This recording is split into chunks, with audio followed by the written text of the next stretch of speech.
तो ये दरिंदा से मुझको बचाया जाए। मैं तो मेरे बच्चों को लेके बेइज्जत होने से अच्छा यहाँ सुसाइड कर लूंगी अपने बच्चे लोग को लेके। और तुम लोग कब तक यहाँ टिकेंगे, मैं तुम लोग को टिकने नहीं दूंगा। तुम लोग कब तक यहाँ रहेंगे, मैं तुम लोग को टिकने नहीं दूंगा और यहीं दफन करूंगा तुम लोग को मैं।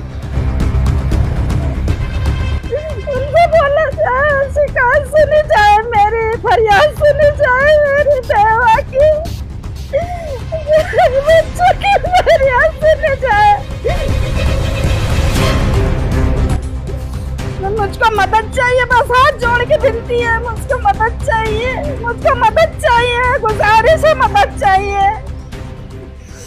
अब भिवंडी के स्टूडेंट्स के लिए लॉ की डिग्री हासिल करना हुआ और भी एक्साइटिंग। हुदा स्कूल के मैनेजमेंट द्वारा शुरू किया गया है RB law college. RB law college में साल 2025-26 के लिए एडमिशन स्टार्ट हो गए हैं। यहाँ स्टूडेंट्स को डीप स्टडी के लिए मूड कोर्ट कंपटीशन कराए जाते हैं, साथ ही इंडोर और आउटडोर स्पोर्ट्स कंपटीशन भी होते हैं और फ्रिक्वेंटली लीगल विजिट्स भी कराए जाते हैं। और सबसे अहम बात यहाँ पर है experience faculty teachers for the best guidance. RB law college manage by Huda school and junior college at Bhandari compound near Muthoot finance, Narpoli, Bhiwandi. Hello friends, मैं जुल्फिकार मोमिन, द वॉइस न्यूज़ में आपका स्वागत है।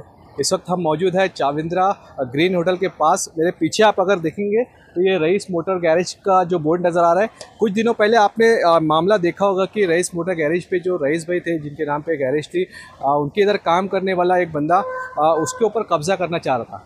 जबकि जब घर वालों ने जद्दोजहद दिखाई यहाँ पर, तो कोर्ट ने फैसला घर वालों के हक़ में दिया।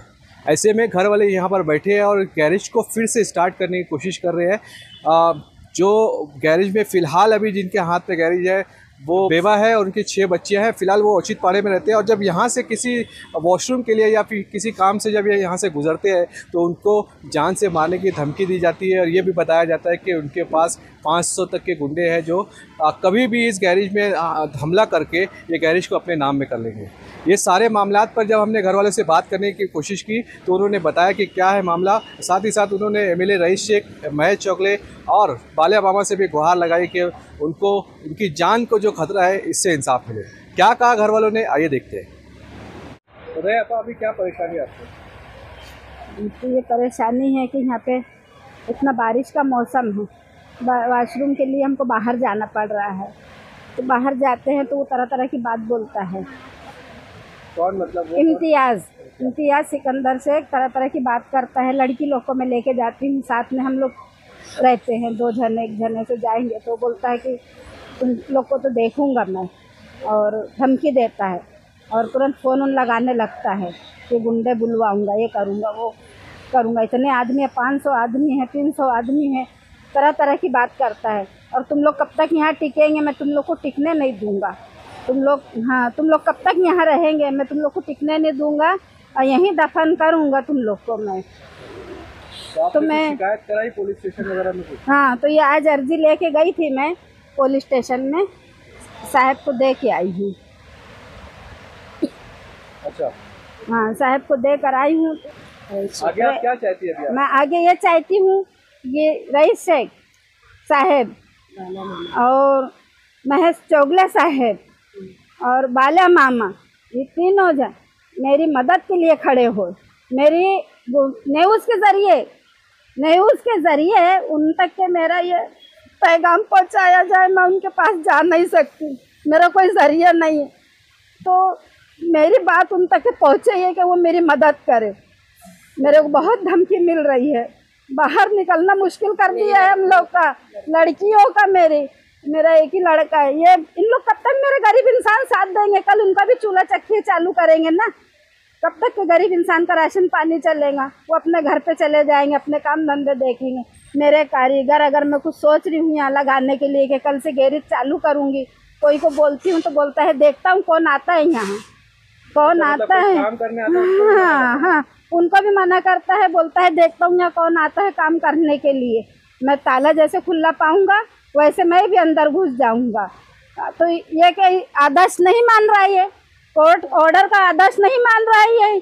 इसको चाहिए ना कि कोर्ट से डरे, ये कोर्ट से भी नहीं डर रहा है, इतना निडर है ये। अब हमारे हक में फैसला हुआ है, कोर्ट ने ऑर्डर दी है, तो हम वो लगा के उसके बेस पे यहाँ पे है।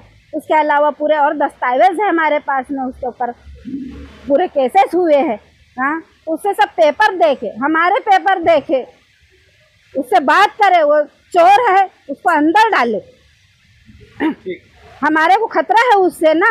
अभी वो ऐसे बाहर घूमेगा दरिंदा, तो मेरे लड़के को, मेरी बेटियों को खतरा है वो दरिंदे से।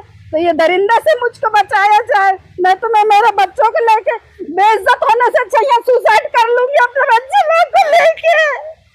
उनसे बोला जाए, शिकायत सुनी जाए, मेरी फरियाद सुनी जाए, मेरी बेवा की बच्चों की फरियाद सुनी जाए। मेरी तबीयत अच्छी नहीं रह रही है। 1 महीना हुआ मेरा पथरी का ऑपरेशन हुए, 1 महीना 3 दिन हुआ मेरा पथरी का ऑपरेशन हुआ। मैं यहाँ पे खड़ी हुआ ये बारिश में, ये कीचड़ पानी में, ये मेरे नाती नवासी छोटे छोटे बच्चे मेरे साथ में है। मैं क्या करूँ, मैं क्या करूँ? जो भी आता है लालच में आता है। मेरे पास, गरीब के पास पैसा है, मैं पूछ खिलाऊं किसी को? क्या है मेरे पास में जो दे दूंगी? मैं तो खुद बेरोजगार हूँ, अभी मेरा बच्चा बेरोजगार है। मैं क्या करूँ बताओ? मुझको मदद चाहिए, बस हाथ जोड़ के विनती है, मुझको मदद चाहिए, मुझको मदद चाहिए, गुजारिश है मदद